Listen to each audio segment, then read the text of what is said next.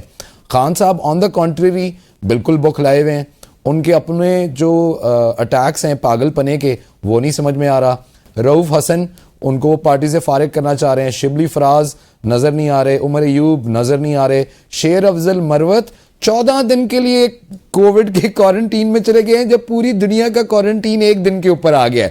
تو دیکھیں نا, علی امین گنڈا پور پنجاب نہیں آ سکتے. اگر آپ کو یاد ہو تو یہ جو ان کا لاہور کے اندر جلسہ ہوا تھا ان کے اندر شرائط تھیں کہ علی امین گنڈا پور یا معافی مانگیں گے یا تقریر کریں گے. تو انہوں نے معافی نہیں مانگی تو انہوں نے تقریر بھی نہیں کی. تو پارٹی خود بڑی عجیب قسم کی توڑ پھوڑ کا شکار ہے, کنفیوزڈ ہیں, ڈس آرگنائزڈ ہیں, ڈس اورینٹیٹڈ ہیں, اور خان صاحب کو اندر اب جیل تنگ کرنا شروع کر گئی ہے. ان کو سمجھ نہیں آ رہا کہ وہ کیا کریں. کبھی وکیلوں کو جا کے وجتے ہیں, کبھی احتجاج کی کال دیتے ہیں, کبھی کہتے ہیں چھوڑو سارا کچھ, بھوک ہڑتال کر دو. نکی مجھے یاد آیا بھوک ہڑتال سے, آپ کو یاد ہو تو کچھ مہینے پہلے ہمارے پارلیمنٹیرین بھوک ہڑتال پہ بھی گئے ہوئے تھے. اس کا بھی کچھ نہیں پتہ لگا کیا ہوا. کل کا جو احتجاج ہے اس پہ بھی ذرا آگے بڑھتے ہیں, لیکن میں بطول آپ سے جاننا چاہتا ہوں کہ ایک جانب ظاہر ہے کون منظر پہ ہے کون منظر پہ نہیں ہے. ظاہر ہے احتجاج ہیں, جلسے جلوس ہیں, اس پہ بھی ہم ذکر کر رہے ہیں, لیکن بیک وقت آپ کو پتہ ہے قانون پاس ہوا اسلام آباد, پنڈی جڑواں شہروں میں, بالخصوص اسلام آباد میں جو ہے وہ جلسے جلوس پر پابندی ہے. اس پہ 3 سال کی بھی سزا ہے, دوسری بار کرنے پہ 10 سال کی بھی سزا مقرر کی گئی ہے. آپ کے علم میں ہے وہ. اب آج وکلاء جو ہے وہ سپریم کورٹ کے باہر احتجاج کر رہے تھے. پاکستان تحریک انصاف نے بھی کہا گو کہ وہ کوئی بہت بڑا احتجاج آج ہم نے نہیں دیکھا, کوئی مؤثر احتجاج نہیں تھا, مگر کیا ان پر یہ لاگو نہیں ہوتا قانون؟ دیکھیے, تو ہم پہلے بھی بدنیتی کی بات کر رہے تھے, تو وہ جو پہلے قانون پاس ہوا اس میں بھی بہت واضح بدنیتی ہے کہ پی ٹی آئی کے جلسے سے 2 دن پہلے آپ قانون پاس کر دیتے ہیں. although پھر جلسہ ان کا جس طرح سے ہوتا ہے وہ ایک الگ بات ہے, لیکن جلسے سے 2 دن پہلے سندھ ہائی کورٹ کا بھی آپ کو ڈیسیژن یاد ہوگا, انہوں نے ایک آبزرویشن میں بھی کہا تھا, ایک ڈیسیژن میں بھی کہا تھا کہ اگر آپ کو سیاسی جلسوں سے پرابلم ہے تو آپ جلوس بھی روکیں. تو وہ تو ہمیں یاد نہیں آتا, ہمیں یہ یاد آتا ہے کہ یہ آرڈیننس کے تحت کر دیا گیا ہے, اور آرڈیننس ہمیشہ ہنگامی صورتحال میں آتے ہیں, یہ ان کی نیچر ہے. It is part and parcel of the essence of ordinances. لیکن مجھے تو یہاں پہ کوئی ہنگامی صورتحال نظر نہیں آ رہی کہ جلسہ نہیں ہونا, خدا نخواستہ. ہاں کچھ سیکیورٹی کے ایشوز ہیں, لیکن دوسری جگہوں پہ لاہور, اسلام آباد میں, تو کراچی میں سب ٹھیک ہے.